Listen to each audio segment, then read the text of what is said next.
Hello, bonjour. Right, basic square Kaviniscus. Hi, everyone. Welcome. Thank you so much. We've got a little waterfall, nearly 100 people and growing. Here we go. I cannot believe it, but we have reached the last in our fall workshop series, and fall is very quickly scooching into winter here with snow in the hills and that temperature dropping. So I'm Jade. I'm the Director of Learning at the Outdoor Learning Store, and here joining you from Snike's territory, the place of the people, the bull trout, and just saw the last of the kokanee salmon disappearing out of the rivers here. And as the temperatures change, I haven't seen a bear for a week. So I believe that the winter time and the time for storytelling is coming. So I'm really grateful for that shift and transition. Joining me today is Steph. Hello. Sorry, it took me a sec to unmute there. Lovely to see everyone joining in, the numbers climbing up. If you are new to the series, welcome. And if you've been joining us all fall, it's great to have you back. It's been a really fun series and it always goes by so fast. Although I'm noticing now the sun is actually hitting my face at this point in the series, so I know that the days are getting shorter. And I am calling in from Kowatsin territory, the land of the Cowichan peoples, the Hulkaminam speaking people. It is a beautiful sunny day here, and it's lovely to see everyone talking about where they're calling in from. And in the workshop context, I'm the program manager of Take Me Outside and always happy to co-host. I'll be more behind the scenes, helping out in the chat, collecting all your questions and answering anything that comes up. So I will speak to you in the chat. Back to you, Jade. Thanks, Steph. Always the best to collaborate with you. And we do have two fantastic presenters today, but we'll introduce them in just a moment here. Yes, I see people sharing. We start with a land acknowledgement for as for us here, we believe that the Indigenous peoples are central and at the heart of any learning that we do related to the outdoors, related to the land. And so if you do have the knowledge, please feel free to share that in the chat of whose traditional territory you're joining from today, perhaps a moment of what that means to you and what that might compel you to do. If you don't, there is an amazing website. It's not faultless, but it's a great place to start, called native-land.ca. It actually covers the entire globe, and you can begin your journey into recognizing truth and going on a reconciliation from that point. Okay, we're going to dive in. And I'm just going to share my screen for a second and welcome you. So it's November 14th, and we have Megan Zenny and Dr. Mariana Brussoni joining us for Be Out, a new outdoor learning tool for teacher success and building capacity for outdoor learning.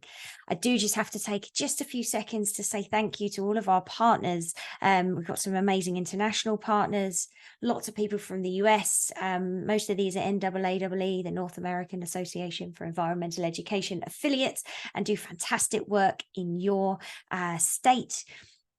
And the list keeps going. Some fantastic Canadian partners. So we have a website. You can link to all of their websites on there. And if you're looking for resources, tools, support, funding, perhaps, then there's lots of opportunities here. Now, there have been some amazing work. So Megan Zenny has curated now 3 phenomenal kits. This is the Looking Closely kit. We have the Soil Inquiry kit, the Patterns in Nature kit. So if you're looking for these fantastic resources to dive into outdoor learning, they exist.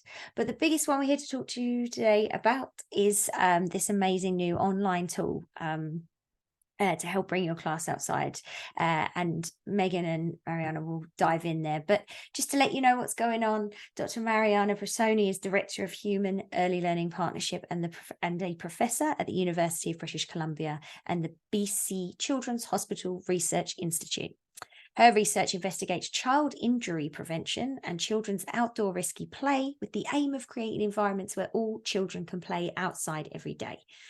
Megan Zenny is a mum of 3, an experienced elementary school teacher and a master gardener who successfully reimagined the prep position in a public school and turned it into the dream job of spending her days with kids in the garden classroom.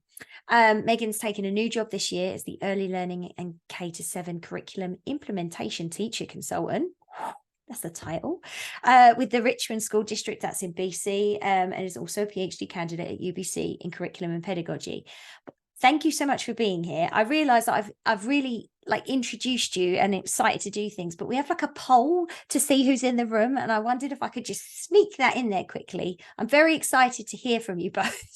So I'm like, let's get into it. But I just very quickly wanted to share to ask people who we've got in the room, because that helps us really understand what's going on. So quick launch, because we've been getting people from like one of the workshops, we have people from 57 different countries. So let's just see who's joining us today. I'm going to give it, we've got 300 odd people here. Let's just give it another 5 seconds.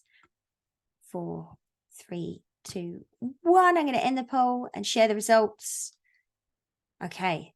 So someone from elsewhere, please share in the chat, because there's only a limited amount of boxes, unfortunately. But people representing most all across North America, and but no from Mexico yet. But we're going to do a Spanish speaking workshop soon, and I hope that will bring us more. Okay, and then who are you? Are you a formal educator of a particular grade? Sorry, you can't pick multiple, but maybe pick the one you do most of, or you could do none of the above and share in the chat. Yes, you can scroll. There's lots of options. We'll just wait another 5 seconds. 4, 3, 2, 1. Almost everyone voted, and we'll share the results. So, huge diversity of educators joining today, and I think that's what's so magic about this is a place. You're a guide, Elisa, welcome. Counselor, yes. Student teacher, yes. Each and every one of you is welcome here, and we're so grateful for you to be a part of this. Just a second, we are recording. Workshop recording will be up. You can, after this, you'll get an email by lunchtime tomorrow. Please check your spam, with a link to the recording and a link to your certificate of attendance. So a few of you found the reactions button. That's at the bottom, because we can't see you. I wish we could, but there's too many to fit in a meeting. Yes, you can use the reactions to let us know that you're enjoying it. And questions, any questions, you can type them in the Q&A or the chat. Steph's behind the scenes gathering them up, and we'll pose those questions to Mariana and Megan at the end of their presentation. Before the end, stay right to the end, because there are always prizes. And so, without further ado, about 10 minutes after I actually introduced you, Megan and Mariana, thank you so much for joining us. I'll pass the floor to you. Thanks so much. Thank you. Yeah, appreciate it. And so excited to be here with you all this evening. And it's amazing to see even someone from Turkey, 3 a.m. logging in. I'm so honored that you're here, all of you. Megan and I are delighted to join you today to share our new outdoor play and learning tool for teachers. So we're going to dig into that tool in a bit. But first, I'm just going to give you a little bit of background on why we did this tool. And then Megan will be telling you about how we did it and what's in it. So I'll get you to go to the next slide. So first of all, to acknowledge how privileged we are to be joining you. I'm in the Musqueam territory right now. Our work goes across not only the Squamish, Tsleil-Waututh, and Musqueam territories, but across many of the nations in BC and the chosen homes of the Métis people.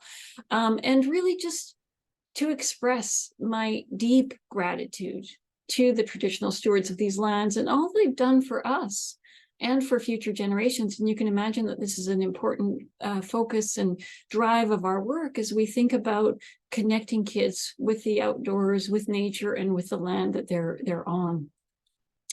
So we'll just go to the next slide. A little bit about who I am. So, you know, I've got these formal titles, professor, director, etc.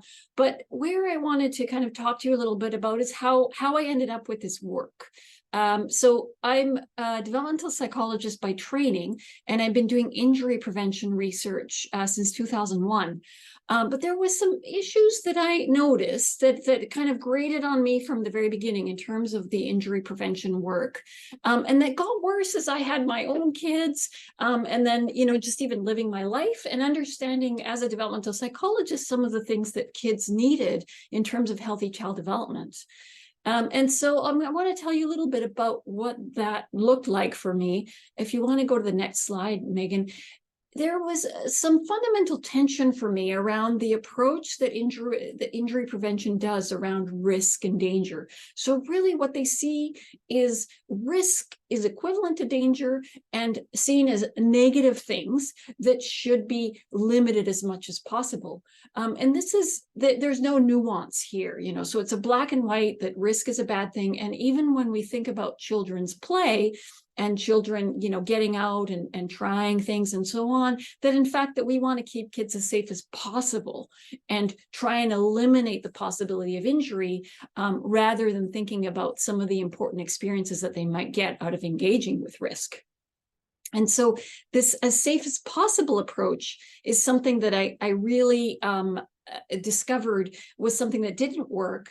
And as I dug further into the research, also found that in fact we needed to find an alternative for. So if you go to the next slide, and around 2011, I was lucky enough to run across Ellen Sandsetter's work. So she's a researcher from Norway who does research on risky play. And so for those of you that aren't familiar with that, what she means by risky play is thrilling and exciting forms of play that involve uncertainty and the chance of physical injury. And so each element of this definition is actually quite important. So the thrilling and exciting is about kids being able to really push themselves beyond their usual boundaries and have that kind of scary, funny feeling. You can see the quotes here. Those are from Ellen's research and things that kids actually said. Forms of play involving uncertainty. And so it's kids engaging with not knowing what's going to happen, taking experiments with the world and with their bodies in the physical world. And of course, uncertainty is a part of our everyday lives. And so engaging with uncertainty and developing comfort with engaging with uncertainty is an important aspect of child development. And then the last bit is the chance of physical injury. So anytime we're moving our bodies, we're going to have a chance of physical injury if you think about sports or, you know, or other activities. And so as an injury prevention professional, I was very interested in this aspect of it. How big a chance? And when we think about, you know, kids' engagement with risk, how should we be thinking about injury prevention to kind of, you know, weigh the risks and the benefits? So if you go to the next slide, so it's not an exaggeration to say that play is the engine of optimal child development. And so if you think back to your own favorite childhood play memory, it might be very intuitive to you to think, you know, most people remember play outside where they were taking risks, where they were hanging out with their friends, and, you know, a sense of joy and fun and moving their bodies in ways that they couldn't indoors, of kind of limitless time and hanging out with their friends and figuring out what they wanted to do and how they wanted to do it, and the endless, limitless possibilities of the outdoors. Well, it turns out in our research that in fact, there isn't a substitute for this kind of play. You can't get these experiences indoors, and they're very important and unique for child development. And so you have, you know, for example, figuring out with your friends and resolving disputes and how are we going to do this work together? Well, that's really important social and emotional learning. Kids move their bodies in different ways outdoors. So the physical literacy and physical activity aspect, they're much more physically active outdoors. You can think about the cognitive development and some of the vast opportunities for learning that there are in the outdoors, as well as we're learning more and more about the mental health benefits of this kind of play. And those are really, really profound. So for example, you know, I talked about the importance of engaging with uncertainty. Well, this is actually an important aspect of kind of kids being able to have these strong emotions that come with risky play, the thrill and the excitement, and their ability to kind of navigate those strong emotions and the engagement with the uncertainty, and that they build the skills to do that rather than that tipping them into anxiety. And then also the experiences around being able to engage in risks and say succeeding in those risks and feeling a sense of, wow, I did it, and kind of self-confidence and resilience, or, you know, something went wrong. And they even realized that they were more than capable of dealing with the fallout of that, and that it wasn't the end of the world. So it really is, you know, I could do a whole session on how important this kind of play is. So that's really just a kind of a brief touch through.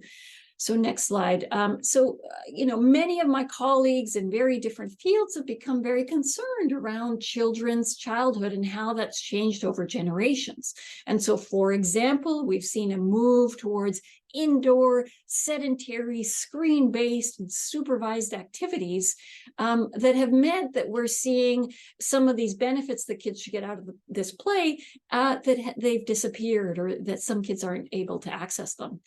And the next slide, the other big transition we've seen over time is actually an increase in children's mental health problems. And so even, here you can see 1 year's worth of data around the change in hospital admissions for mental health conditions, and how, despite the fact that all other hospital admissions are going way down, mental health or mental illness admissions are going up, and they continue to go up. This has been a trend over a number of years. And so we know that outdoor play can have an important aspect on supporting mental health, other aspects of child development. And so it becomes even more imperative to try and get this into children's everyday lives. Next slide. So one of the things that I do a lot of work with is around adults and the barriers that they pose to kids being able to engage in this kind of play. And so what I'm seeing a lot is kind of this endemic anxiety-based caregiving. So it's the sense that adults are making decisions around what kids should be allowed to do, not based on the needs of the child that's in front of them, but rather on managing their fears around what could happen to those kids. So it's more about kind of how do I manage my own kind of anxiety rather than making decisions for the children. And so one of the fears that adults have is injuries. So we get back to, okay, how big a problem are injuries? And so here's what you have is like, if we look across the death rates for kids for injuries across from 1950 until 2009, and so our play injury is an issue. Well, here you can see big patterns are that injuries are going way down. And so in fact, it's never been a safer time to be a child in Canada than it is right now. Despite some of the sense that people have that it's more dangerous, it absolutely is not the case. Now, you might notice from this graph that there was a big decrease in injuries around the 1970s. So what happened then? Well, I'll give you a hint in that in 1970, the leading cause of death for kids was motor vehicle crashes. It was a kid in a car. And so what you saw, those kind of the letters are big policy changes that happened that decreased those. So for example, 1971, seatbelts were required in all vehicles. 1976, there were mandatory seatbelt laws. There were some tougher penalties for impaired driving, daytime running lights required. In 1991, there was seatbelt legislation required in all jurisdictions.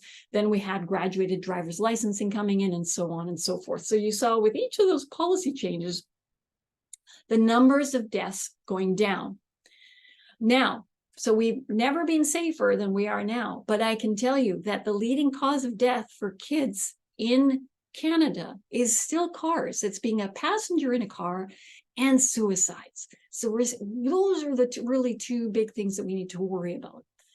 Okay, well, what about play-related deaths? So if you go to the next slide, these are the data that we have in terms of, when we look at play-related injuries, what are actually the deaths that we see?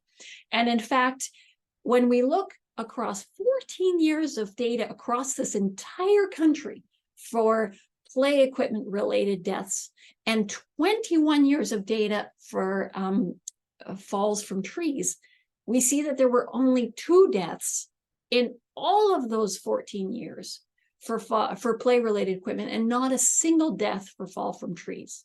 And so we're having all of these fears, and we're putting all of these limits on kids, when in fact the data don't support those fears. Now, if we look at hospitalizations in the next slide, the leading cause of hospitalization for injury-related hospitalization for kids is falls. In fact, no matter the age group, falls are the leading cause of hospitalization. When you dig down a bit further, what you find is, in fact, the leading cause of fall-related hospitalization is play equipment. So this is where like, oh, geez, do we have an issue? But when you dig further into those data, what you find is that the vast majorities of those injuries are fractures, and that they're extremity fractures. So they're arms and legs.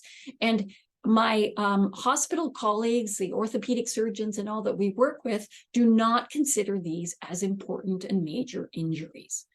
And the other thing to consider is there's about 690,000 kids in BC, in this province, that are out, say, on equipment every single day, in some cases for hours a day. And despite all of that exposure to play equipment, we're seeing only 267 on average ending up in hospital for injuries that actually aren't that major. So the next slide, this is kind of a summary. This is when my kids were in elementary school. There was a court case going on that involved their school, and it had a really chilling effect in terms of there was a lot of fear of liability at their school. And so one day they just, in frustration, they sat down and they wrote down all of what they called the dumb rules on the playground. And it had really, like, it put a really chilling effect on the kind of play that they could do.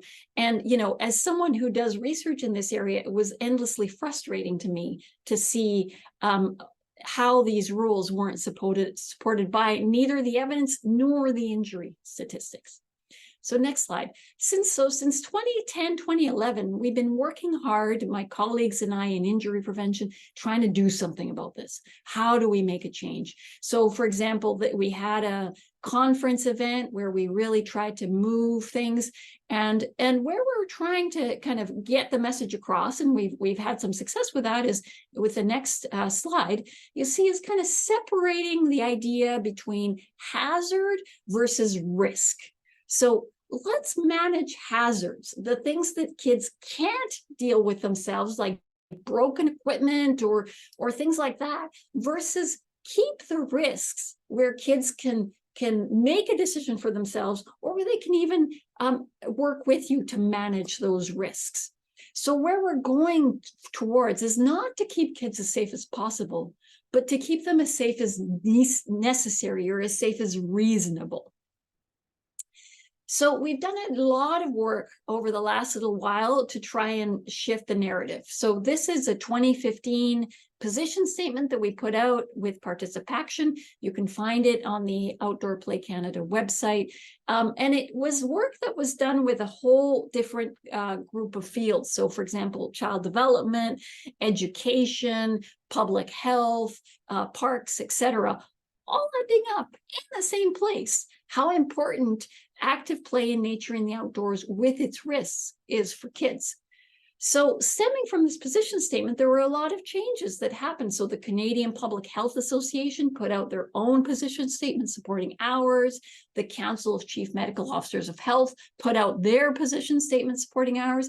And forthcoming, the Canadian Pediatric Society will be putting out a position statement in the next couple of months around risky play. So we're seeing some really important shifts in this area. And the last thing I'll mention, a really exciting development, is there was the International Standardization Organization, which is like we have a Canadian standardizing organization that looks at playground equipment. This is the international body where different countries sit on.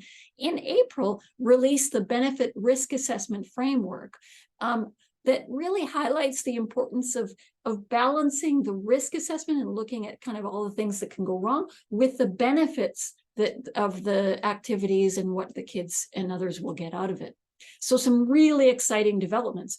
And now this is the next stage, is how do we empower teachers who are working with kids every day to do this work? So I'll hand it over to Megan to take us there. I've heard you say this a million times, and every time it's good. Thank you. So good. A couple of things came up in the chat that we're going to address right now before I keep going, because I want to make sure we're all speaking the same language. The reason we're very intentional about using risky play instead of adventurous play or other terminology that feels friendlier. simply because what we're trying to get away from is this idea that anything that we do is this binary of safe or unsafe. And so holding on to that terminology of risky play is really empowering and helping not just the children, but the adults around them understand that through risky play, children are learning to navigate uncertainty. And our world is very uncertain, right? They're learning how to navigate uncertainty, and you only learn to do that by practicing it. And taking risks is one of the many ways that children bump up against their limits and their understandings. And if we just say it's like fun or adventurous play, we're removing that understanding of how important it is to have a risk of physical injury or the other kinds of risk that we are engaging with when children play. Sometimes there's emotional risk. Or Mariana, did you want to speak to that a little bit more? I know you've got lots to say about that. Sorry, yeah. Certainly, I mean, in terms of, I talked about the, the uncertainty and the thrill and the excitement. It doesn't necessarily just have to be physical risks. Emotional risks are part of that. And it's also part of that kind of building the resilience around mental health and well-being. And in the tool, we're really specific about going down the path of helping teachers understand the difference between risks and hazards. And you'll have to watch all the modules to get all the nuance of it. But essentially, just for anybody who's watching here today who has not seen the video or seen either of us speak before, hazards are situations that, because of the developmental ability of the child or their lack of lived experience, could turn out to be more likely to result in injury. So in the tool, you'll see examples of rural teachers who are setting up fire pits, and they've got a fire burning in their schoolyard, and children are playing near and around the fire. So there is a high potential for injury when we've got fires burning in schoolyards. That is a hazard that a teacher needs to identify and set parameters around, and make sure that there's really clear expectations for interacting with the fire pit and creating zones for sitting and zones for moving.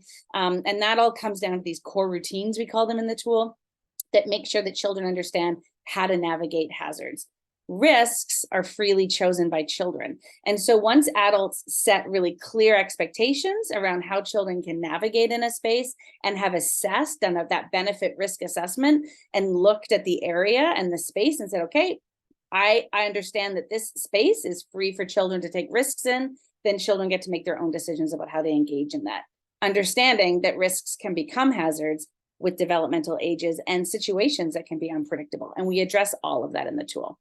Okay, so let's talk about the tool, because that's what we're here to talk about. And it was really important to have Dr. Brussoni talk about why we got here, because we've done so much work culturally, I think, around the preschool years and early learning years, helping parents understand why taking risks is really important. And the concept of bubble wrapping your children is leading to a lot of, unintended consequences. So we wanted to make sure that that was taken care of in the preschool years. And I think now, I know we've got an audience outside of Canada here on the call today, but I think across Canada, it's fairly mainstream now to see a lot of preschoolers spending a lot of their time outdoors and playing in unstructured ways. So how do we provide this equitable access to outdoor play and learning in the school years then? Because I did see in the chat the comment about, what about urban kids who don't have a lot of access? So there is a correlation between social economic status, the kind of affluent neighborhood that you live in, and your access to green space. There is that correlation. And so schools become a really great essential place for all children to have access to outdoor play and learning. So how do we help teachers and the whole system of schooling understand the inherent value across all measures of wellness for children? And so a lot of my dissertation work and my research work has been looking at how that positions children under an umbrella of care for teachers. So teachers will report that children are more likely to come into a relationship with them, and teachers are reporting that their own job satisfaction is increasing because the children are becoming more regulated when they spend more time outdoors. So they're spending less time saying no, and there's a whole module in the tool around how to develop yes spaces. They're spending more time saying no and more time coming into relationship with children and preparing spaces in ways that help children develop positive relationships with each other, with the adults in the system of schooling, and then with the land itself. Okay, so we have so many benefits. Mariana spoke at length about the benefits, but I will sum it up by saying virtually all measures of wellness in child are improved through increased time spent outdoors. I did see a question in the chat about eyesight, and there is a whole field of study around myopia and epidemics of nearsightedness and actually problems with blindness in young children who don't spend enough time outdoors. So if you're interested in that research, you can certainly reach out and we can send you some of that if you want. A lot of the data that collection and the work that I've been involved with, this is my 6th year as Mariana's doctoral student. One of the studies that we did, we went across Canada and we spoke to teachers about the barriers, the systemic barriers that were in place and the difficulties that they were having in actually doing this work. So we know that outdoor play and learning is beneficial for all measures of wellness in childhood. We know that it improves engagement in learning. We know that kids are more interested and retain the information that they're learning. So why aren't teachers doing it? It seems like such a no-brainer. So we went through and collected data from teachers across the country, and it really came down to the environments in which they're teaching, the education system itself, and the cultural context or the culture of origin that their school community is situated in. And that has all been published, and we can put out links to that if you'd like. So from all of this work, decades of work that's gone into this field of study, where that sort of led us is to this tool. So expanding our understanding of education outdoors was my research dissertation title. And there's a little bit of a terminology shift that I want to make sure we all understand, that education outdoors is different in practice and also in the scholarly review than outdoor education. So when we are talking about the elementary school years, those sort of 4 and 5-year-olds to 12 to 13-year-olds, we are generally looking at the dailiness of practice that is situated in a schoolyard or the nearby community. Outdoor education often refers to one-off or overnight adventure type activities like rock climbing or kayaking, which are all amazing. It's just a different space. We're talking about 2 different things. So education outdoors, I worked with teachers from across the province of British Columbia, and we developed the framework for this tool. In the tool, what you're seeing are exemplars or examples of videos and photographs that teachers from across Canada have submitted as evidence of how they do this work. So the tool is organized in 4 buckets. We have thematic 1 bucket, which is what is outdoor play and learning? Why does it matter in schools? And why is school the most important place for us to be doing this? Bucket 2 looks at getting started. There are 6 modules in bucket 2 that look at everything from like finding your people to understanding and identifying hazards in your school community. Bucket 3 looks at what emergent learning is and what that means. So the first module is like, what is emergent learning? And then there's modules to look at science outdoors or literacy and language learning outdoors. And bucket 4 is looking at assessment and how do we assess learning when children are playing in an unstructured way outdoors. When you're a school teacher who has a system of schooling that you are accountable to and you need to write a report card, how do you do that? And so we've got 2 modules with some high-level examples of how that works.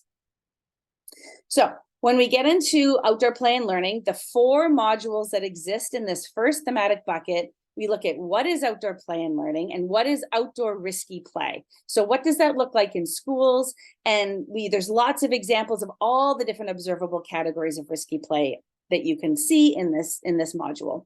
We talk about bridging. The second module is bridging risky play and learning. So when children are playing in an unstructured way, how does the teacher, and there's a 4th module here on observation and the role of the teacher, but how does the teacher make those connections? How do you weave into the play that children are engaging with those curricular competencies, those big ideas, that curricular content that you are required to teach as a grade 1 or grade 5 or grade 6 teacher?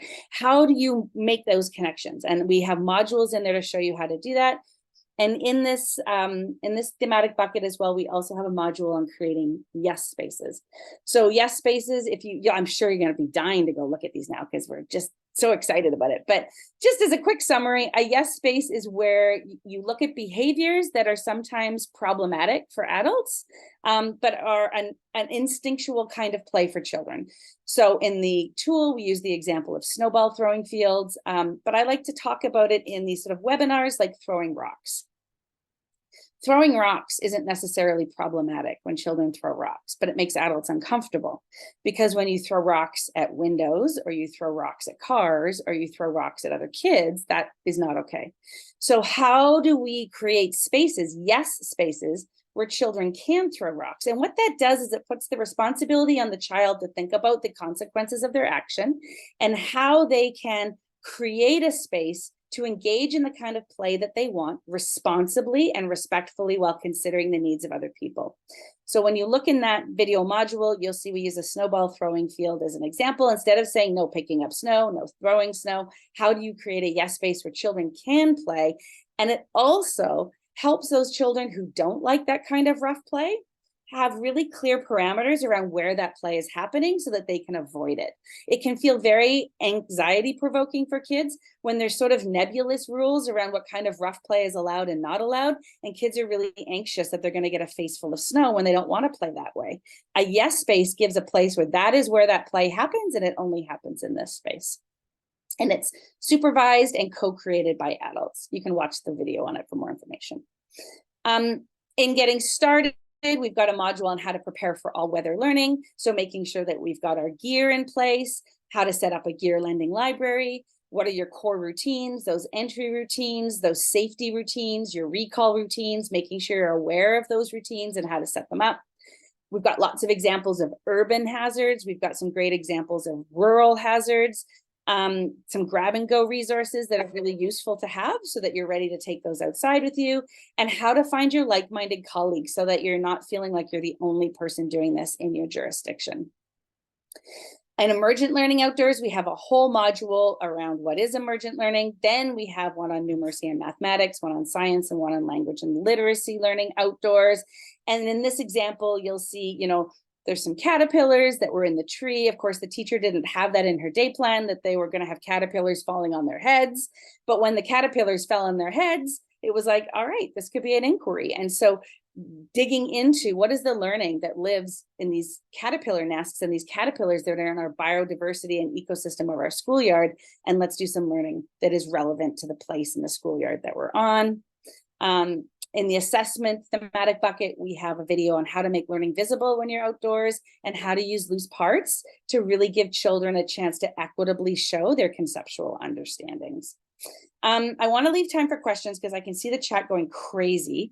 But before I turn off my screen, I'm just going to remind you, if you want to know more about the work that we're doing, Mariana's work is always found at Play Outside UBC on all of the social media handles. You can follow along with the research that we're publishing. We had a paper go out today, which is very exciting. You can find me at Room to Play on most of the social media spaces if you enjoy being in those places. And I also really want to acknowledge the work of Emma Rafflab, who was essential to getting this tool done.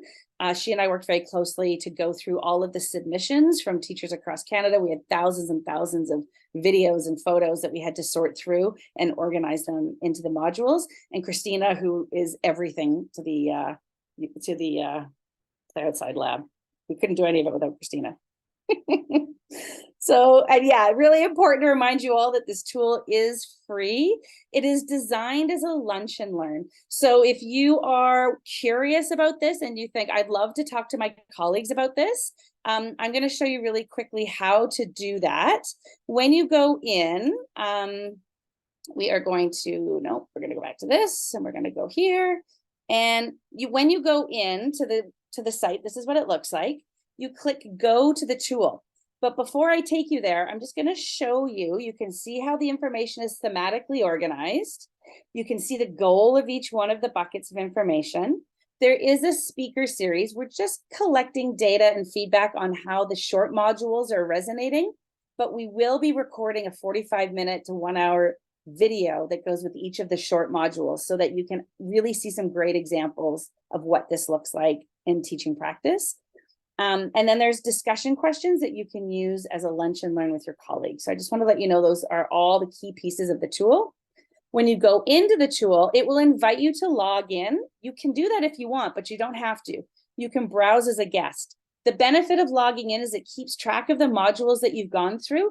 And if you're working as a staff on a lunch and learn, for example, you might want to be putting in your own discussion questions and the tool will hold those for you. So that's the benefit of logging in.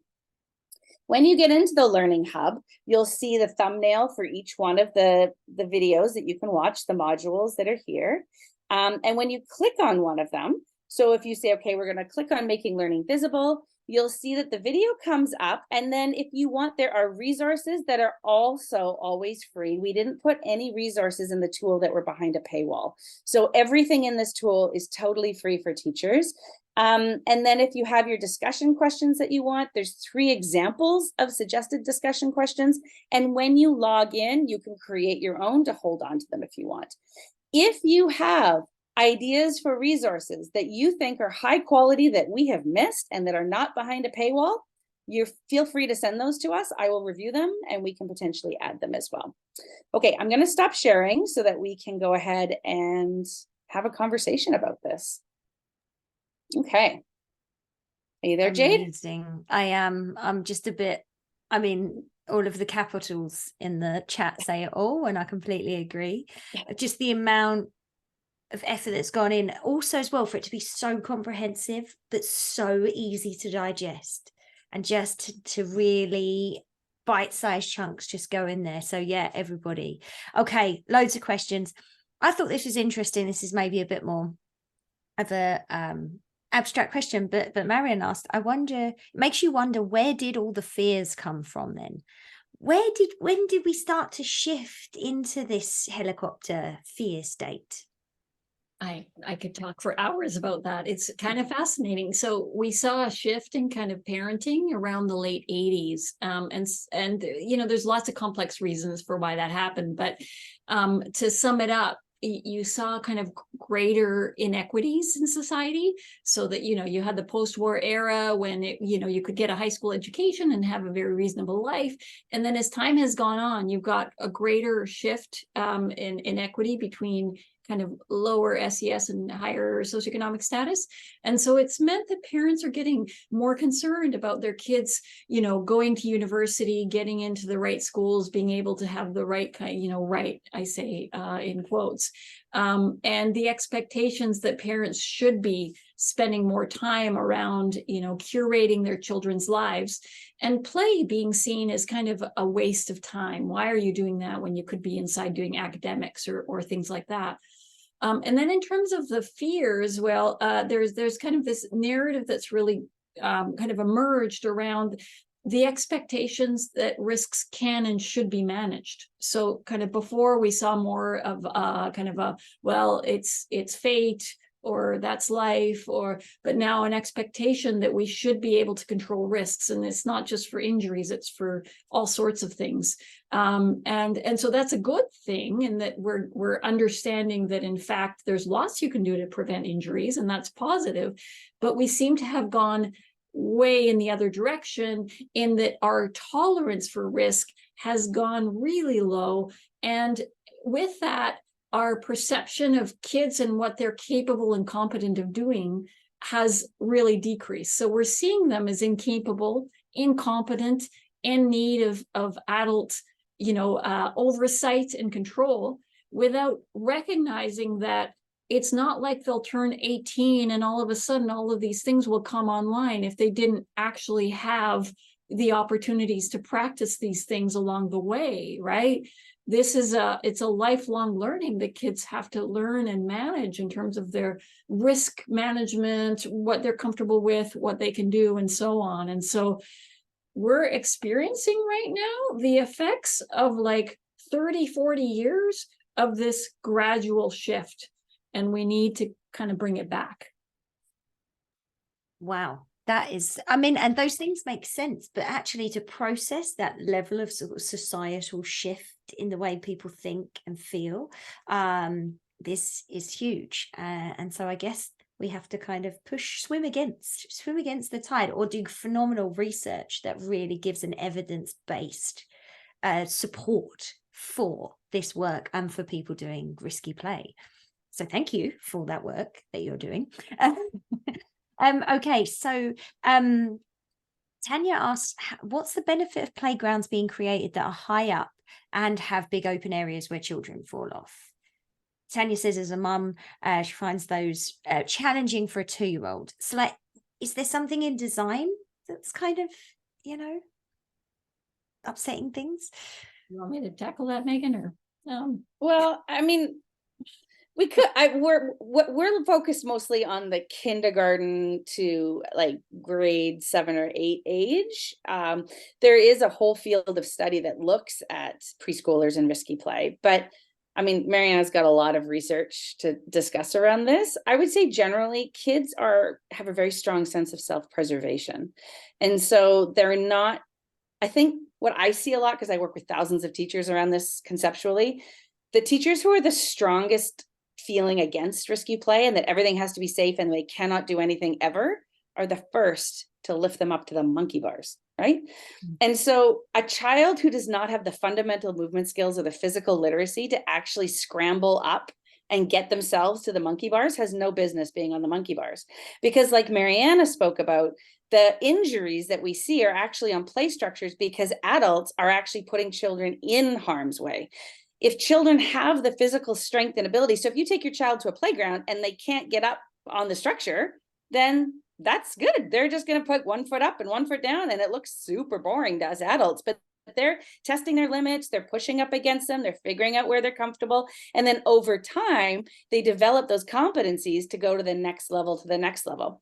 When we interrupt that learning by picking them up and lifting them somewhere that they actually can't physically manage themselves, we put them in harm's way. And there's this huge disconnect with adults around that conceptually, that you just really need to step back and observe and let them figure it out themselves. And it's very rare that you have to step in. And Mariana always says it's 17 seconds. I think as a teacher, I think it's a bit different with other people's children. My tolerance for that's a little bit lower when I'm in a supervisory role as an educator. I usually give it, about half that.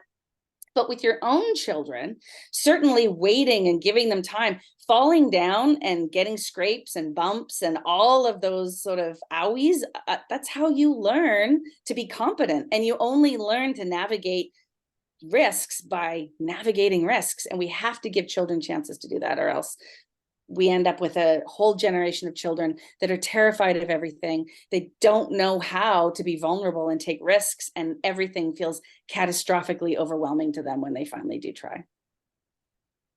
That's just like an aha moment for me of just like all the times, because I live right next to a school, and now I'm just like seeing it in repeat. Because I teach kids to rock climb, but I tie them in and then they have to go up, and they can only get up. But for me, that's perceived risk because there's always a rope. So I do things that people perceive as very risky, but actually for me, there is zero risk because I trust all of that gear and I trust the fact that I've put it through the loops at the top. But throwing a kid up and then they're up there frightened and they don't know how to get down. And then presumably we're taking away that, wow, that's a big shift. That's a big thought process for me, and people in the chat were really connected with that. Okay, how would you, this is great, we've got time. Marian's asking about school boards, administrators, even if all the teachers agree, and another person said, I got told off for letting the kids climb trees. Yeah, so I have a really easy answer to that. As a teacher, and I don't know what jurisdiction everybody's in, it depends. This is a jurisdictional answer because where I teach, in the province of British Columbia, teachers have agency and autonomy to teach where and how they wish. Now, I have a responsibility, I have a supervisory duty of care to make sure I'm not putting children in harm's way. And we're really clear in that in the tool around what your responsibility is as the adult. This isn't like when we talk about rough play, we're not setting up Fight Club. We're not setting up fields where kids get to beat the snot out of each other. That's not what we're talking about. We're talking about co-creating rules of engagement that teach sportsmanship and teach children what consent looks like and what it feels like when they get to practice that contextually with their peers, and there's still an adult there to help them before they're teenagers. And the first, engagement they have with navigating consent is in a frat house, right? So we want to make sure that they're learning how to do that under the supervisory skills of a caring adult, right? So I teach in a jurisdiction where I have some agency to do that. When I bump up or introduce, like, and I'm introduced to teachers that are not in that teaching environment, my encouragement is to ask why that is the rule.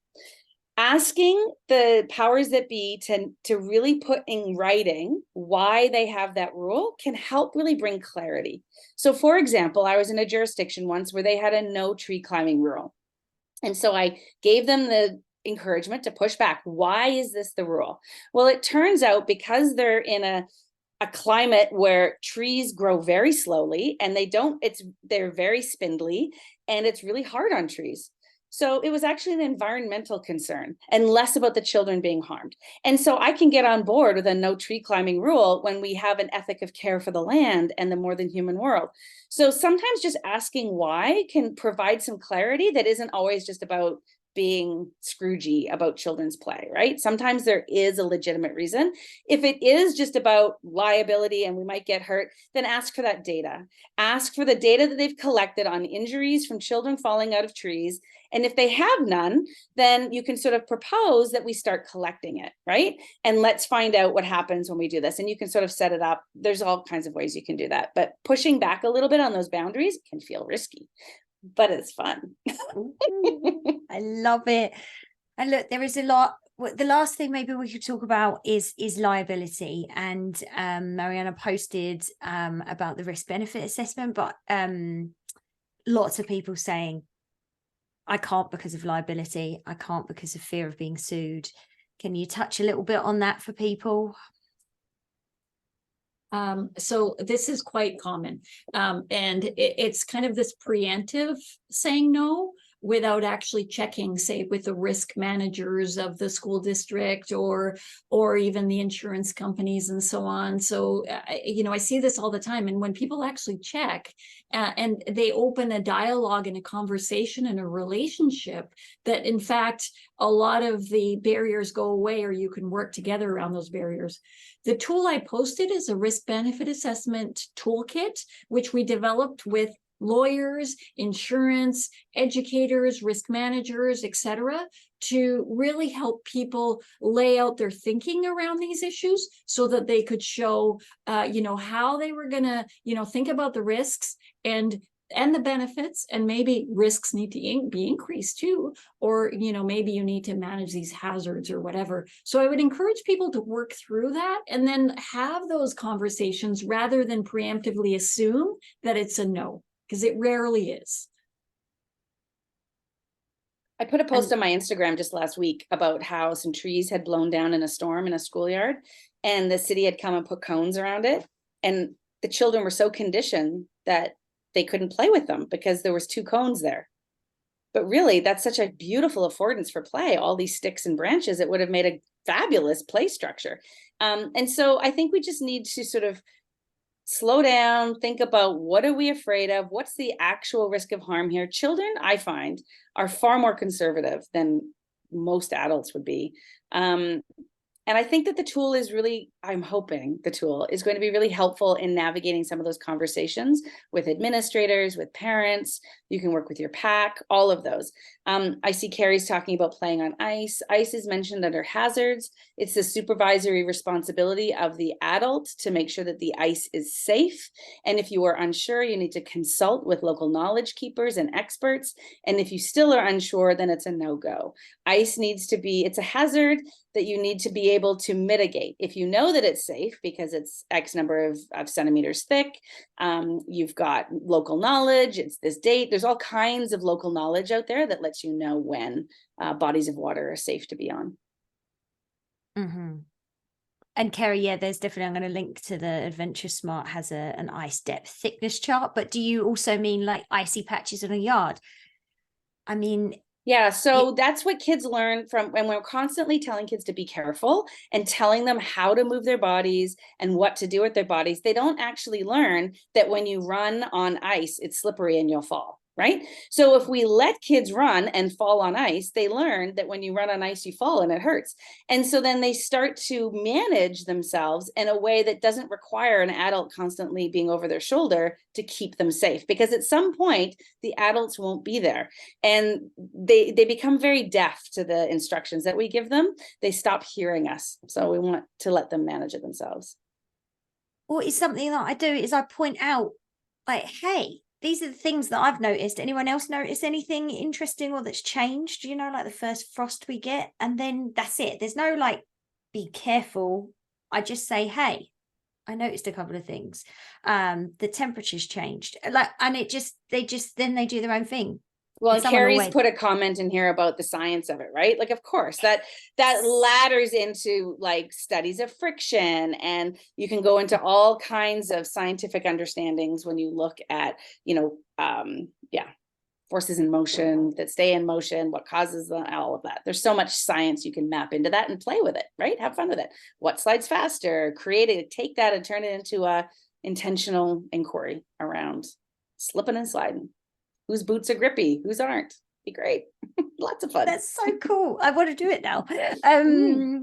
This has been amazing, and I could talk to both of you until the end of time, because it's one thing to have this incredible knowledge base and to do research, and it's another to be able to communicate in a way that is really engaging and interesting and sparks aha moments and gets people excited. And as someone who's like been involved in that literature, like, that is a huge success, and so grateful that you took the time to share with us today. Really very inspiring as always. And so thank you. Stick around everyone for a minute, because we are just gonna yes, lots of love and hearts and all those things. And again, Megan, maybe I can take a screenshot of all of your handles, and we'll put that in the follow-up email so that you can follow, and I can tell you'll go on a Twitter or X rabbit hole of all of the most interesting people in education if you follow these two and then watch who they're reposting and stuff. Now my life is filled with great stuff instead of poor adverts, so just so you know. Okay, I'm just going to show you this because you're the first to know. It's here. It's the end of the fall series, but never fear, we are coming to you for the winter. And we're really excited to share some really cool things about managing eco-anxiety. We're learning about outdoor learning, astronomy that can be done in the daytime, but connecting our land to space. And we're doing that both in English and in French with the incredible astronomer Julie Duval. It's going to be incredible. On 6th of February, we're diving into Indigenous resources for outdoor learning, how to recognise and engage with authentic Indigenous resources from all across Turtle Island or North America with our friends at Strong Nations. Then we're talking about stories in the wild with animal tracks and traces and how you can tie that into all different types of curriculum. And then we're closing with that loop back to climate change on looking at how climate change education can be transformative for you based on some incredible research that Learning for a Sustainable Future have taken in order to better understand how we can embed climate education into our classrooms and into the work we do. We've got a couple of winter courses as well. So starting the day after the free workshops, if you want to join myself and Jacob Rodenberg to do a 4-part series on nature activities for learners. These are all about seasonal activities. It's very practical, very hands-on, based around his book, The Big Book of Nature Activities. We'd love to see you there. And then in the spring, another 4-part series with myself and Rachel Tidd. We're going to be doing wild learning, which is really about numeracy and literacy in the outdoors. Both, and Rachel is very incredibly good at connecting with urban environments as well, where you don't have this big naturescape around you on playgrounds and on cracks and in urban environments. And that, my friends, is the end of those events.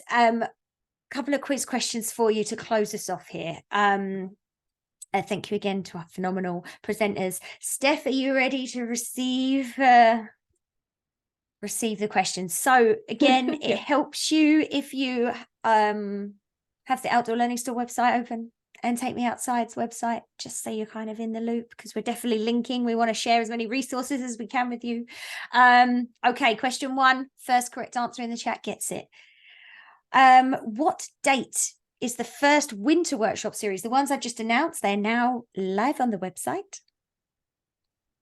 Amazing. Wow, you guys, you knew where to look, or you were already checking it out, which is fantastic. Kyle Boliv, I think is how I say your last name. The 16th of January. That is correct. Good job. Fantastic. You get a $25 gift card to the Outdoor Learning Store. Please let us know in the chat. You can send it in a private message whether you'd like Canadian or US dollars. You don't need to send your email. We have you in our registration list, but congratulations. Second Outdoor Learning Store gift card goes to the first person. You can tell me which author and educator is our next seasonal micro learning course with. That's that 4-part series starting in winter on Jan 17th. Are we looking for full name? Yeah, I'm going to go full name. Yeah, if that's fair. Heather Earl, Jacob Rodenberg, you got it. Mhm. A fantastic educator. 30 years of experience there, and another person who you'll just be on the edge of your seat like, oh, okay, I'm doing that. And a lot of the thing about these series, and we love doing this, but we want to see your faces, we want to hear from you, we want you to interact with people, get reflection, and that's what these are going to do. They're going to give you that opportunity to engage, go away, practice over the week, and come back, but in really bite-sized ways that don't feel heavy, but just give you space to connect. Community of practice is everything. Okay, congratulations. Can you please let us know as well if you're Canadian or US dollars? Boom. Third question. Here we go. If, for example, you somehow managed to miss signing up for Take Me Outside Day and Week and missed all of the amazing recordings that are available of the fantastic presentations that you could share with your class, where might you find them? So these are Take Me Outside. I mean, this is kind of, it's kind of a trick question. What do you think, Steph? They are in 2 places. They are in 2 but places. I think you got to be specific. I do think I quite like Summerlee Lesko, who said YouTube. Yeah. That was the channel. I think I was going to go for the fact that you can find them on the website, but it's a YouTube channel. Everything's there. You can find it. Just like all our recordings from these workshop series and the prior ones are at outdoorlearningstore.com/workshops. And then it's all through our YouTube channel. So please go back in, dive into any topic we hope you could think of connected to outdoor learning if you want a little bit of inspiration, and or go and use the amazing Be Out tool that these 2 phenomenal people have curated. Okay, congratulations. You are getting a $25 gift card to the Take Me Outside store. Beautiful, ethical t-shirts, caps, toques, notepads. Here we go. Final winner of the fall series. I can't believe we're here already. I feel kind of sad, but there's more to come. Okay, so final question: where can you find some great outdoor learning gifts for Christmas, perhaps, or for the loved person in your life, with slogans like ask your teacher to take you outside, or not all classrooms have 4 walls? Where might you find some of that? We're a bit biased here. Sorry, it just is. We just are. We recognize it and own it. So I haven't seen. Oh, there. So Carrie Heaney, it's the Take Me Outside store. Yeah, you got it. That's it. Lovely. Check it Summerlee out. Lesko, you did win a gift card. Indeed. We'll get your email from the registration list. Okay, everybody, that's it. That's all. We are so grateful for each and every one of you, 400 people turning up to progress this work, turning up for the kids in your life, giving them access to outdoor learning, and for yourselves. Hopefully you're out there with them, enjoying it. I know we can't see your faces, but every single one of you, I feel you, and we're so grateful that you've been here with us. Thank you to Steph for everything that you do behind the scenes to make this happen and work, and for Megan and Mariana for your amazing presentation. Thank you, Jade. Thanks for always being a fantastic host. We'll see you Jan 16th for the winter workshops, or Jan 17th for the winter nature activities event. Have a fantastic time. Go use the tool and have a wonderful fall into winter. We'll see you when the snow's on the ground, for me anyway. Good night. Bye, everybody.